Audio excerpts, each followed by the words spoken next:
Hello everyone, I hope you are preparing very well and now we are going to continue with the same methods of teaching English. Last video में हमने देखा था old methods जिसके अंदर हमने study की थी translation कम grammar method की. इस वीडियो के अंदर हम पढ़ेंगे direct method of teaching English language. Now, as you know that these two methods, translation come grammar method and direct method, ये दोनों methods old method के अंदर count होते हैं. तो देखते हैं कि आपके सिलेबस में यानी कि second grade English teaching exam में जो कंटेंट दिए हुए हैं उसमें है ग्रामर ट्रांसलेशन मेथड जो कि प्रीवियस वीडियो में ऑलरेडी हो चुका है, डायरेक्ट मेथड जो कि हम आज पढ़ने वाले हैं. ये दोनों मेथड्स ही ओल्ड मेथड में काउंट होते हैं. तो डायरेक्ट मेथड को और भी कई नामों से जानते हैं, जैसे कि हमने ओल्ड मेथड को भी देखा था, क्लासिकल मेथड कहते हैं जिसको एंशिएंट मेथड कहते हैं. वैसे ही डायरेक्ट मेथड को हम नेचुरल मेथड भी कहते हैं, इसे हम रिफॉर्म मेथड भी कहते हैं और समवेयर इसको ओरल मेथड भी कहते हैं क्योंकि यहाँ पे ओरल स्किल्स पे ज्यादा ध्यान दिया जाता है इसलिए. ओके, तो बेसिकली क्या हुआ था कि ये जो ग्रामर कम ट्रांसलेशन मेथड है ये कहाँ पे ओरिजिनेट हुआ था? ये फ्रांस में ओरिजिनेट हुआ था 1901 में, जिसको कि आप कह सकते हो अर्ली 20th सेंचुरी. ठीक है, तो क्वेश्चन बन सकता है कि कहाँ पे ओरिजिनेट हुआ? फ्रांस में ओरिजिनेट हुआ. इसको पैट्रोनाइज जो है वो फ्रेंच आईपीए ने किया था, French International Phonetic Association, that is in short it is written like FIPA. तो इसने इसको पैट्रोनाइज किया था. ओके, देन और आप कह सकते हैं कि इन्होंने ज्यादा इसको स्प्रेड किया था. ये बेसिकली मेथड क्यों लाया गया था? क्योंकि ग्रामर कम ट्रांसलेशन मेथड के अंदर जितनी भी कमियां थी उन कमियों को पूरा करने के लिए ये दूसरा मेथड एक तरह से उसी के रिएक्शन के लिए लेके आए थे. ठीक है, इसको जैसा कि मैंने बताया नेचुरल मेथड कहते हैं, रिफॉर्म मेथड का भी कहा जाता है. ओके, लेकिन इसके जो प्रिंसिपल्स हैं, the principles of this method, ये कहाँ से आए? ये आए जर्मनी से. Okay, so there can be a question that where these principles came from? So they came from Germany. Okay, तो प्रिंसिपल्स जर्मनी से आए. ऑरिजिनेट ये मेथड जो है फ्रांस में हुआ 1901 में, जिसको आप अर्ली 20th सेंचुरी भी कहोगे. इसको पैट्रोनाइज FIPA ने किया, यानी कि इनको स्प्रेड किया इन मेथड्स को. ओके, और ये क्यों आए? क्योंकि जो भी डिमेरिट्स हमने लास्ट मेथड यानी कि ग्रामर कम ट्रांसलेशन मेथड में देखे, उन डिमेरिट्स को पूरा करने के लिए इस मेथड को लाया गया. और ये माना गया कि फॉरेन लैंग्वेज को, क्योंकि इंग्लिश एक फॉरेन लैंग्वेज है, हमारी इंडियन की लैंग्वेज नहीं है, इंडियन लैंग्वेज नहीं है, तो किसी भी फॉरेन लैंग्वेज को पढ़ाने के लिए हमें लगता है कि उसको बच्चे को उस तरह से पढ़ाया जाए जिस तरह से हम एक मदर टंग को पढ़ाते हैं. ओके, लाइक इस तरह से, क्योंकि language learning is not a knowledge, it's about skill. तो लैंग्वेज की स्किल को हम उस तरह से जनरेट करवा सकते हैं जब बच्चे को लैंग्वेज सिखाई जाए एक उस तरीके से जिस तरह से वो अपनी मदर टंग सीखता है. और क्योंकि मदर टंग बच्चा अपने नेचुरल एनवायरनमेंट में सीखता है, अपने आप सीखता है, तो वैसे ही सेम एक्सपीरियंस यदि इस नेचुरल एनवायरनमेंट का इंग्लिश लैंग्वेज या सेकेंड लैंग्वेज या फॉरेन लैंग्वेज के लिए दिया जाए तो डेफिनेटली वो उसको सीख लेगा. ओके, और उसी को ध्यान में रखते हुए ये मेथड लाया गया. Okay, now we'll see that what are the characteristics or the principles of this method. इस मेथड की प्रिंसिपल्स या फिर इसके कैरेक्टरिस्टिक्स क्या क्या है? तो पहला है कि ये एक अच्छी स्पीच हैबिट डेवलप करता है. क्यों डेवलप करता है? क्योंकि डायरेक्ट मेथड के अंदर जो लर्निंग का पार्ट है, टीचिंग लर्निंग प्रोसेस है, वो ज्यादातर ओरल पे डिपेंडेंट रहती है, यानी कि ज्यादा जो है ओरल एस्पेक्ट्स पे ध्यान दिया जाता है. तो इस वजह से क्या होता है कि बच्चा डायरेक्ट लैंग्वेज को बोल पाता है और जिससे उसकी एक अच्छी स्पीच हैबिट जनरेट हो जाती है. Okay, then emphasis on gesture in the senses body movement. तो in this method when he is putting emphasis on gesture, he is giving more effort for expressing his language.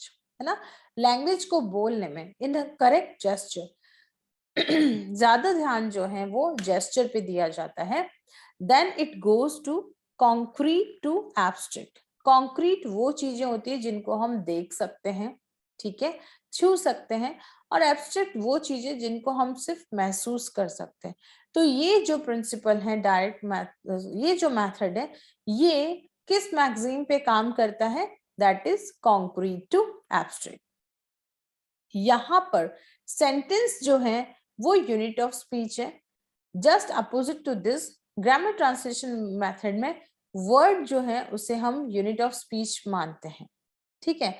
यहाँ पर grammar को inductively पढ़ाया जाता है। Inductively in the senses, पहले example दिए जाते हैं और उन्हीं एग्जाम्पल पर बेस्ड, क्योंकि एग्जाम्पल क्या है? कॉन्क्रीट है, देखे हुए हैं, इन्हीं एग्जाम्पल पर बेस्ड रूल्स बताए जाते हैं, ठीक है। So first rule and then first example and then rules, okay. इस मेथड के अंदर ऑडियो विजुअल एड्स का भरपूर यूज होता है। क्यों? क्योंकि एनवायरनमेंट प्रोवाइड करने के लिए, बच्चों को इंग्लिश लैंग्वेज एनवायरनमेंट प्रोवाइड करने के लिए इन ऑडियो विजुअल एड्स वो होते हैं जो पढ़ाते समय टीचर ऐसे इस तरह के उपकरण या कह सकते हैं एड्स का यूज करता है जिसके अंदर ऑडियो भी हो और विजुअल, यानी कि उसको देख और सुन सकते हैं। ये जो है ऑडियो विजुअल एड, ये क्लास को और इंटरेस्टिंग बना देते हैं, बच्चों का ध्यान एक तरह से खींचते हैं। इसके अंदर नेटिव लैंग्वेज कौन सी होती है? हिंदी लैंग्वेज। तो नेटिव लैंग्वेज का कोई यूज नहीं है, has no use at all.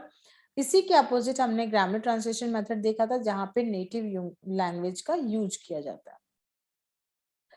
इसके अंदर सेल्फ करेक्शन, यानी बच्चा करके सीखता है ना। When he is speaking, directly वो स्पीकिंग कर रहा है तो धीरे धीरे सीखता है, तो सेल्फ करेक्शन की हैबिट जनरेट होती है, ठीक है। Then content is based on situation पर बेस्ड कंटेंट तैयार किए जाते हैं और बच्चों को पढ़ाया जाता है, ठीक है। इसके अंदर क्या किया जाता है कि एक तरह से सिंपल से कंप्लीट या फिर कॉन्क्रीट टू एब्स्ट्रैक्ट आप इसको बोल दोगे, ठीक है, वो मैक्सिम यूज किया जाता है। यदि हम वोकेबलरी की बात करें कि वोकेब किस तरह से पढ़ाई जाती है, तो वोकेब पढ़ाने के लिए सबसे पहले सिलेक्शन और ग्रेडेशन के थ्रू वोकेब का सिलेक्शन किया जाता है, ओके। जो हमने प्रिंसिपल्स देखे थे बेसिक, जिसमें हमने देखा था principle of selection and gradation, उसके थ्रू अप्रोप्रिएट वोकेबलरी पहले यूज की जाती है, उसी वोकेब को पढ़ाया जाता है, ओके। तो इस मेथड के अंदर एक सिस्टमेटिक वे में, जैसे फोनेटिक पढ़ाते हैं उसी वे में यहाँ पर लैंग्वेज सिखाई जाती है in a direct method, okay. Then will see that what are the merits and demerits. But before that, we need to know that when we are teaching through this method, जब हम इस method से पढ़ा रहे होते हैं तो teacher suppose कोई क्वेश्चन पूछ रहा है, आपको प्रैक्टिकली समझना होगा कि इस मेथड में कैसे पढ़ाया जाता है। डायरेक्ट मेथड कहता है कि आप जो कुछ भी इंग्लिश लैंग्वेज में या जो कुछ भी टॉपिक पढ़ा रहे हो उसको लैंग्वेज में ही पढ़ाओ, सीधे इंग्लिश लैंग्वेज में पढ़ाओ। तो सिंपल यदि प्रैक्टिकल एग्जांपल दूं कि सपोज एक हिंदी मीडियम एनवायरनमेंट का स्टूडेंट है ना, एक फैमिली जो कि हिंदी में बात करती है, हिंदी उनका एनवायरनमेंट है घर का, उस बच्चे को एक कॉन्वेंट स्कूल में एडमिशन दिलवा दिया जाए, तो वो डे 1 से वहां पे इंग्लिश लैंग्वेज में ही कन्वर्स करेगा या करने की कोशिश करेगा या उस लैंग्वेज को सुनेगा। तो धीरे धीरे जब वो इंग्लिश मीडियम स्कूल में पढ़ने लगता है तो वो इंग्लिश लैंग्वेज को गेन कर लेता है, कैसे न कैसे उसको समझने लग जाता है और एक बार को वो भी इंग्लिश में बोलने लग जाता है या उसको लैंग्वेज आ जाती है। तो ये क्या हुआ, उसको डायरेक्ट मेथड से लैंग्वेज प्रोवाइड की गई, वहां जो इंग्लिश स्कूल्स हैं उसमें उसको ट्रांसलेशन नहीं करवाया।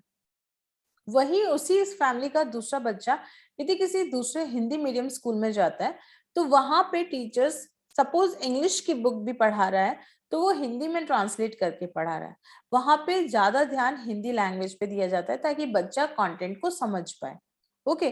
तो ये दो डिफरेंस हुए ओल्ड मेथड में। पहला ग्रामर कम ट्रांसलेशन मेथड, जब बच्चा हिंदी मीडियम स्कूल में जाके इंग्लिश की किताब पढ़ रहा है। दूसरा, जब बच्चा हिंदी मीडियम फैमिली से है लेकिन वो इंग्लिश की कॉन्वेंट स्कूल में पढ़ रहा है और डायरेक्ट इंग्लिश में पढ़ाई कर रहा है, तो वो हुआ डायरेक्ट मेथड। ठीक है, अब हम बात करते हैं कि मेरिट्स क्या क्या है। फायदे देखें तो सबसे पहले ये इंग्लिश लैंग्वेज के ऊपर रियल कमांड देता है। क्यों देता है? क्योंकि environment of the school, of class, of everywhere, जहां पे भी वो है उसका सराउंडिंग वो इंग्लिश लैंग्वेज का है, तो इसलिए उसको लैंग्वेज के ऊपर रियल कमांड आ जाती है। इसके बाद इसमें ऑडियो विजुअल एड्स का यूज किया जाता है, पिक्चर मॉडल्स, एक्शंस, ये सब चीजें क्लास को बहुत ही इंटरेस्टिंग बनाती है, आनंददायी बनाती है, ताकि बच्चा स्कूल आने में, स्कूल की एक्टिविटीज में पार्टिसिपेट करने में इंटरेस्ट दिखाता है। और इसमें बिना मदर टंग यूज किए सीधे सेकंड लैंग्वेज में पढ़ाया जाता है, जो कि हमारा मेन टारगेट होता है कि हमें ये टारगेट लैंग्वेज बच्चे को सिखानी है। ओके, तो ये बहुत ज्यादा इजी हो जाता है। Language is learn is taught in the same way as he learn his mother tongue. जैसे कि बताया कि जैसे मदर टंग को एक नेचुरल वे में पढ़ाया जाता है, सेम वैसे ही इस लैंग्वेज, इस मेथड के थ्रू भी लैंग्वेज को एक नेचुरल वे में पढ़ाया जाता है, मदर टंग की तरह। अब हम इसके डिमेरिट्स की बात करें तो ये बहुत ज्यादा एक्सपेंसिव है। एक्सपेंसिव क्यों है? क्योंकि ये जो मेथड है, इसके अंदर हमें इसको इंटरेस्टिंग बनाने के लिए ऑडियो विजुअल एड्स, मॉडल्स और बहुत सारे प्रोजेक्ट्स और इक्विपमेंट्स की रिक्वायरमेंट होती है, जो कि इस क्लास को एक्सपेंसिव बना देता है। फिर जैसा हमने देखा कि इस मेथड के अंदर स्पीकिंग और लिसनिंग पर ज्यादा एम्फेसिस दिया जाता है और रीडिंग और राइटिंग को स्किप कर देते हैं, जबकि इसके जस्ट अपोजिट हमने देखा था ग्रामर कम ट्रांसलेशन मेथड में रीडिंग और राइटिंग पे फोकस किया जाता है। तो यहाँ पे स्पीकिंग और लिसनिंग पे ज्यादा ध्यान दिया जाता है, लेकिन रीडिंग राइटिंग का जो इम्पोर्टेंट एस्पेक्ट है उसको इग्नोर कर देते हैं, तो that's not a good thing. केवल स्मार्ट और एक्टिव स्टूडेंट जो हैं वो ही बेनिफिट ले सकते हैं। यदि किसी बच्चे को जो कि हिंदी बैकग्राउंड का है या हिंदी फैमिली एनवायरनमेंट का, उसको सपोज जबरदस्ती आप किसी कॉन्वेंट स्कूल में डाल दोगे और यदि वो बच्चा स्मार्ट नहीं है या उसको इंटरेस्ट नहीं आ रहा है, तो वो हो सकता है कि वो फेल हो जाएगा या फिर वो स्कूल जाने में इंटरेस्ट नहीं दिखाएगा।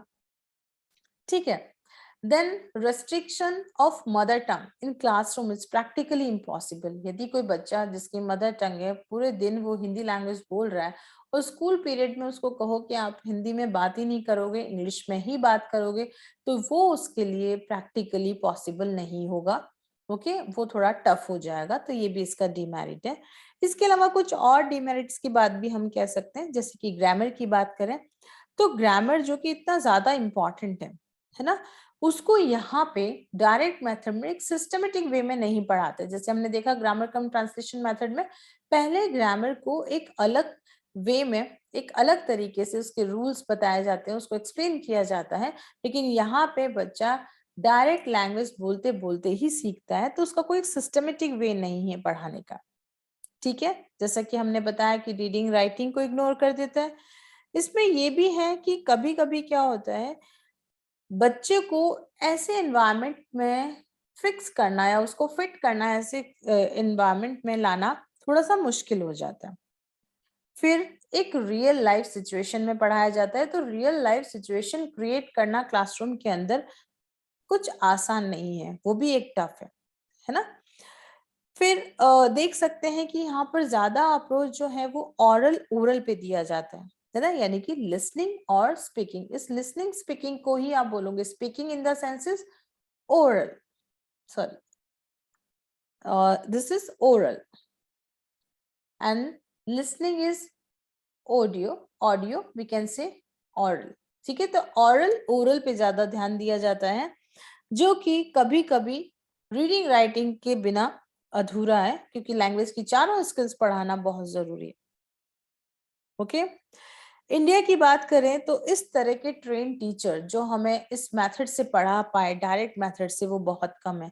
आपने देखा होगा कि गवर्नमेंट स्कूल्स में, मॉडर्न स्कूल्स आ गई हैं, लेकिन वहां पर उतने एफिशिएंट टीचर्स जो कि इस मेथड से पढ़ा पाए, लिटिल टफ।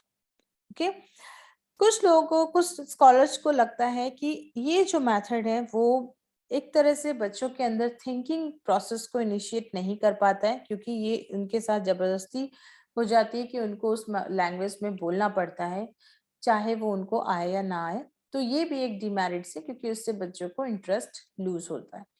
तो इस तरह से हमने देखा कि डायरेक्ट मेथड क्या होता है, इसके प्रिंसिपल्स क्या है, what are the merits, demerits, pros and cons. So thank you so much for watching this video. And if you are really looking for some practice test paper, so I would request you to go on Google Play Store और वहाँ से आप एक application that is विटिविट्स download कीजिए। And वहाँ पे बहुत सारे एमसीक्यूज से रिलेटेड एमसीक्यूज फॉर्म में टेस्ट पेपर्स दिए हुए हैं, आप उनको ट्राई करें और अपनी अपनी जो भी रैंकिंग है आप उनको मेरे साथ शेयर कर सकते हैं। So thank you so much, bye bye.